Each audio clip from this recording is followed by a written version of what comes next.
guys, my name's Ella and I'm a Great Green Macaw Apprentice here at the Macaw Recovery Network, and I'm going to talk to you guys a bit more about what we do day to day. So a lot of my work revolves around the care of the birds in our captive breeding centre.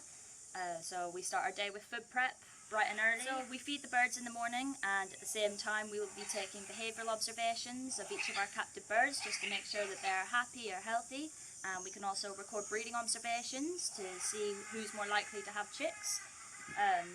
We will then come back and have a morning meeting where we'll give all of the behaviours we've seen to our manager. So after our morning meeting we'll have a wee spot of breakfast, and then we'll continue on with our work for the day. The most important work that we do in our aviaries is perching. We want to make sure our birds have lots of perches. Many of our birds in captivity can't actually fly due to being victims of the pet trade. So we'll have plenty of perches in their aviaries for them to move around on. Enrichment is also a massive part of our day. We like to build lots of little toys to really stimulate all our birds here in captivity.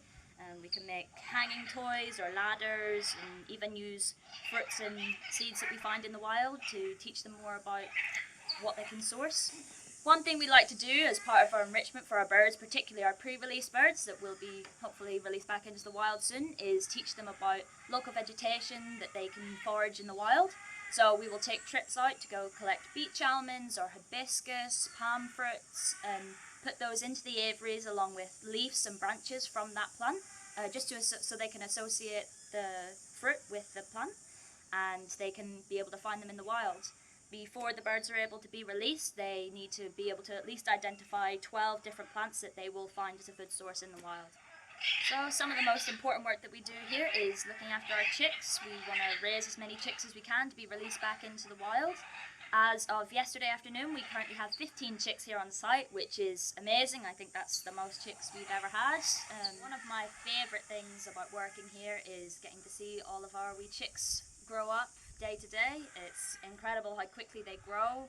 They grow about 10 times their body weight in just 10 days. So getting to see them whenever we weigh them or just check with the nest box camera is incredible to see that growth and development. I absolutely cannot wait to see them fledge, and hopefully in the future get to see them be released into the wild. Okay, so one of the really interesting things we get to do here on site as apprentices is our own research projects, just to better the knowledge of the birds we have both here on site and in the wild.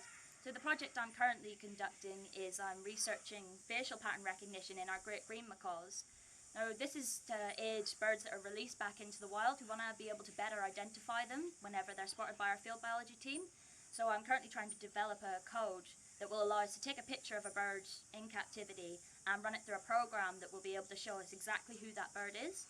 So by doing that I'm taking photos of both sides of the faces, and fingers crossed we'll be able to identify them by individuals, so when they are released in the future, that field biology team can just go take pictures and they'll know exactly who that bird is and how well they're doing in the wild.